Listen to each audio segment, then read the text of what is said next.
Math solution bye एमबेस्ट में आपका स्वागत है। गणित विषय के संपूर्ण कोर्स NCERT पाठ्यक्रम के अनुसार पढ़ने और समझने के लिए चैनल को एक बार सब्सक्राइब कर बेल आइकन अवश्य प्रेस करें। प्रश्न संख्या 16 है, मीनार के आधार से और एक सरल रेखा में 4 मीटर और 9 मीटर की दूरी पर स्थित दो बिंदुओं से मीनार के शिखर के उन्नयन कोण पूरक कोण है। अब देखिए, मीनार के शिखर के उन्नयन कोण दिए हैं एक सरल रेखा में स्थित दो बिंदुओं से। उन बिंदुओं की दूरी दे रखी है कि मीनार के आधार से 4 मीटर और 9 मीटर है, लेकिन ये नहीं बताया कि कोण कितने अंश के हैं। लेकिन उन दोनों कोणों का संबंध क्या है कि दोनों कोण पूरक कोण हैं। मतलब एक 60 अंश का होगा तो दूसरा 30 अंश का होगा, एक 70 अंश का होगा तो दूसरा 20 अंश का होगा। पूरक कोणों के युग्म में दोनों कोणों को आप जोड़ेंगे तो 90 अंश प्राप्त होता है। तो सिद्ध कीजिए कि मीनार की ऊंचाई 6 मीटर है। तो देखिए, सबसे पहले एक मीनार जो ज़मीन की सतह पर लंबवत खड़ी होगी, तो सबसे पहले एक मीनार का आप चित्र बनाएंगे।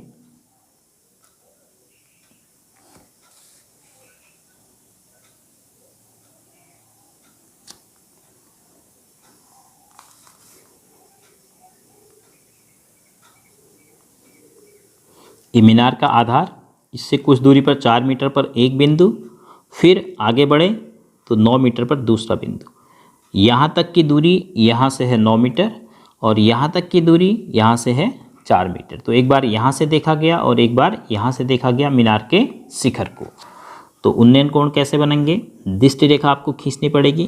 क्षैतिज स्तर स्वयं ही भूमि का स्तर है।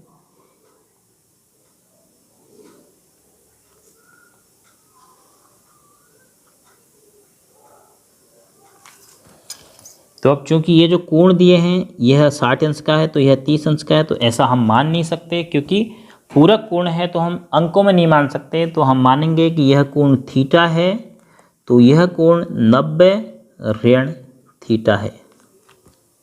अगर एक कोण थीटा अंश का दिया है तो दूसरा 90 ऋण थीटा हो गया।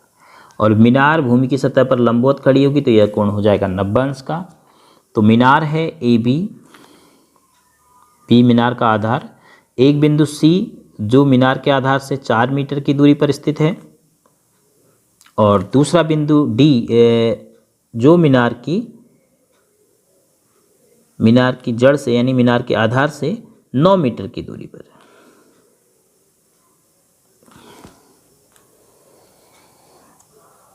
तो अब हमें ज्ञात करना है कि मीनार की ऊंचाई कितनी होगी। ये दिया है, ज्ञात नहीं करना बल्कि सिद्ध करना है। ये और आसान प्रश्न हो गया, क्योंकि उत्तर ही इसमें दिया है कि 6 मीटर मीनार की ऊंचाई आनी चाहिए। तो यदि 6 मीटर आ गई तो इसका मतलब हमारा प्रश्न सही हो गया। तो चित्र के विवरण में आप क्या क्या लिखेंगे? AB क्या है? AB मीनार है।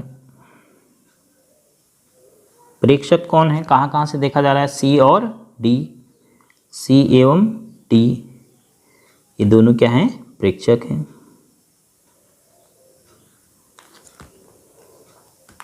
कोण बन रहा है एक थीटा तो दूसरा 90 ऋण थीटा।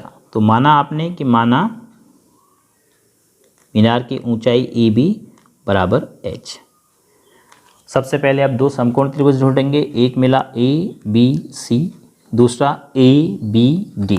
तो दोनों समकोण त्रिभुज प्राप्त हो चुके हैं। दोनों का हम बारी बारी से अध्ययन करेंगे। तो सबसे पहले समकोण त्रिभुज ABC में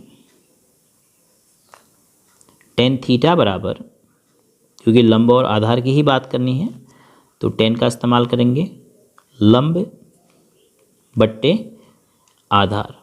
अब चूंकि यहाँ पर थीटा का मान नहीं है इसलिए इसको ऐसे ही रखेंगे। tan थीटा बराबर लंब है AB बट्टे आधार है BC, अर्थात tan थीटा बराबर AB की जगह H बट्टे BC की जगह 4।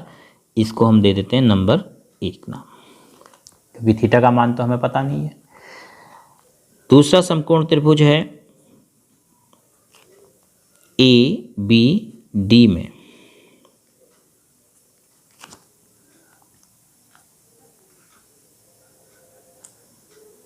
10, अब थीटा की जगह 90 माइनस थीटा है, कोण है 90 माइनस थीटा, क्योंकि ये दोनों कोण पूरक होने चाहिए। तो 90 माइनस थीटा भी लंब बट्टे आधार, तो लंब है ए से लेकर बी तक और आधार है इस बार बी से लेकर डी तक। अब 10 90 माइनस थीटा बराबर, आप सूत्र अगर याद है तो लिख सकते हैं इसको कॉट थीटा, क्योंकि 10 90 ऋण थीटा कॉट थीटा के बराबर होता है। तो ए बी की जगह एच बट्टे बी डी की जगह 9, ये हो गया आपके समीकरण नंबर 2। अब इसको आप 10 थीटा के पदों में लिख सकते हैं। अगर आप समीकरण नंबर 2 इसको नाम नहीं दे रहे हैं तो इसको 10 थीटा के पदों में लिख सकते हैं, लेकिन मैंने इसको समीकरण नंबर 2 नाम दे दिया इसलिए कि मैं इन दोनों समीकरण को गुणा करना चाहता हूँ। बाएं पक्ष बाएं से गुणा होगा, दाएं पक्ष से दाएं से गुणा होगा। अगर आप ऐसा नहीं करना चाह रहे हैं तो आप क्या करेंगे कि 10 थीटा कॉट थीटा को लिख सकते हैं 1/10 थीटा। कॉट थीटा की जगह क्या लिख सकते हैं, 1/10 थीटा बराबर h/9, समीकरण नंबर 2। फिर आप 10 थीटा का मान इसमें रख दीजिए। अब चूंकि मैंने इसको समीकरण नंबर 2 का नाम इसलिए दिया है कि मैंने गुणा करना है, तो इसलिए मैं समीकरण प्रथम गुणा समीकरण द्वितीय करने वाला हूँ, इसलिए मैंने पहले ही समीकरण 2 इसको नाम दे दिया है। आप दूसरा तरीका यह है, ऐसे भी कर सकते हैं। तो बाएं पक्ष में है 10 थीटा गुणा बाएं पक्ष में है कॉट थीटा बराबर दाएं पक्ष में है h/4 गुणा दूसरे दाएं पक्ष में है h/9। गुणा करने के बाद ये स्थिति होगी। अब 10 थीटा और कॉट थीटा का गुणा करेंगे तो 1 मिलेगा, क्योंकि यह एक दूसरे के उल्टे हैं, व्युत्क्रम है। कॉट थीटा की जगह 1/10 थीटा रख के 10 थीटा ने 10 थीटा को काट दिया। और ये आपने सुपर हेक्सागन से भी सीखा है कि ये सम्मुख शीर्षों पर लिखे जाते हैं 10 और कॉट, जिनको गुणा करके हमें 1 प्राप्त होता है। तो h गुणा h हो गया h², अंश अंश से गुणा, 9 चक्को 36, तो 36 यहाँ गुणा हो जाएगा, तो h² बराबर आपको मिलेगा बज गुणन के बाद 36 × 36। आपने मान निकालना है h का, तो h बराबर हो जाएगा दाएं पक्ष में 36 का वर्गमूल। अब चूंकि h ऊंचाई है, हालांकि 36 का वर्गमूल धन 6 भी ऋण 6 भी होगा, लेकिन हम यहाँ पर h बराबर लिखेंगे 6, क्योंकि यह ऊंचाई है मीनार की जो धनात्मक होगी। तो h बराबर 6 मीटर, यही हमें सिद्ध करना था। इति सिद्धम। मीनार की ऊंचाई h बराबर हमें सिद्ध करना था 6 मीटर होगी, तो हमने सिद्ध कर दिया h बराबर 6 मीटर।